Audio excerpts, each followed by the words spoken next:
మిగతా డీటెయిల్స్ చూస్తే Srisailam SLBC tunnel వద్దకి బీజేపీ ఎమ్మెల్యే బృందం అయితే బయలుదేరింది. ప్రమాద స్థలాన్ని నేతలు పరిశీలించనున్నారు. రెస్క్యూ వివరాలను అడిగి తెలుసుకోనున్నారు. ఇక 2 రోజుల క్రితం బీఆర్ఎస్ నేతలను ప్రమాద స్థలికైతే అనుమతించని పోలీసులు బీజేపీ వాళ్ళని అనుమతిస్తారా లేదా అన్నది చూడాల్సిందే.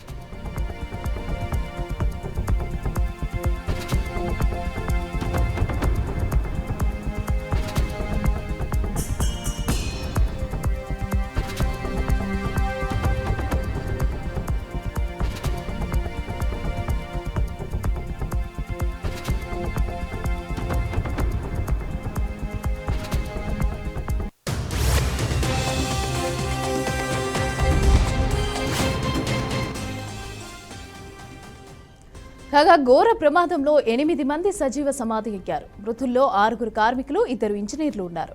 ప్రమాదం జరిగినప్పటి నుంచే అధికారులు, రెస్క్యూ బృందాలు రంగంలోకి దిగి క్షతగాత్రుల ఆచూకీ కోసం గాలిస్తున్నారు. మట్టిలో వారు 3 మీటర్ల లోతులో కూరుకుపోయినట్లుగా అధునాతన పరికరాలతో సూచించాయి.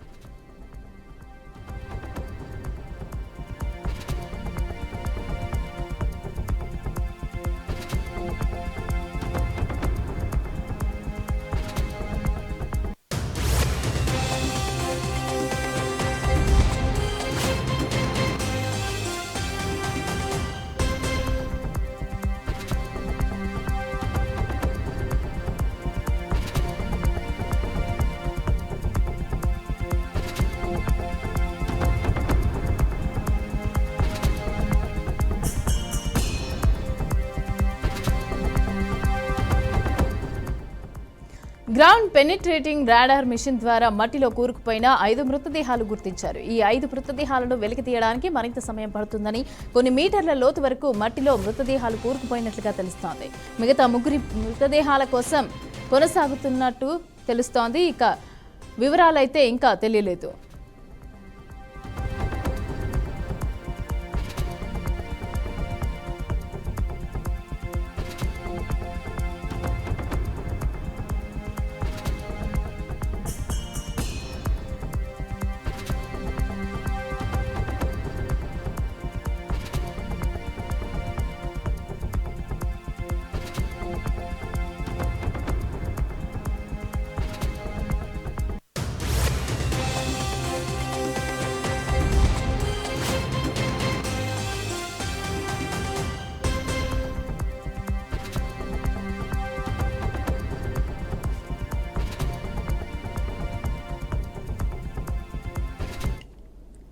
ఇక శ్రీశైలం ఎస్ఎల్బీసీ టన్నెల్ వద్దకైతే బీజేపీ ఎమ్మెల్యేల బృందం అయితే బయలుదేరింది. మరి ప్రమాద స్థలాన్ని నేతలు పరిశీలించనున్నట్టుగా తెలుస్తోంది.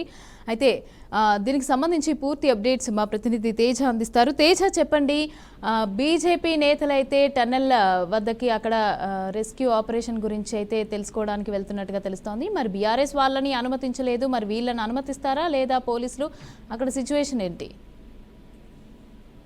మొత్తంగా అయితే మాత్రం బీజేపీకి సంబంధించిన నాయకులు అయితే అక్కడ జరుగుతున్నట్టు 7 రోజులుగా కూడా తీవ్ర శ్రమించినటువంటి పరిస్థితి మనం చూసాము. ఈ టన్నల్ దగ్గర పేరు ప్రమాదం జరగటం, 8 మంది అక్కడ చిక్కుకుపోవటం, వారంతా కూడా 7 రోజుల తర్వాత రెస్క్యూ ఆపరేషన్ తర్వాత వారు సజీవ సమాధి అయినట్లుగా కూడా అక్కడ తెలిపినటువంటి పరిస్థితి ఉంది. ఇప్పటికే 5 మృతదేహాలను అయితే గుర్తించారు. ఇంకా మరో 3 మృతదేహాలను గుర్తించేటువంటి ప్రక్రియ అయితే కొనసాగుతుంది. దీనికి సంబంధించి నేషనల్ జియోఫిజికల్ రీసెర్చ్ ఇన్స్టిట్యూట్ కూడా రంగంలోకి దిగినట్లుగానే చెప్పాలి. అయితే దీనికి రాజకీయ రంగు కొలుముకుంటుంది అన్నట్టుగా కూడా చెప్పాలి. ఎందుకంటే బీఆర్ఎస్ పార్టీ నేతలనేమో అనుమతించలేదు, బీజేపీ పార్టీ నేతలేమో అక్కడికి చేరుకున్నారు, అక్కడికి వెళుతున్నారు.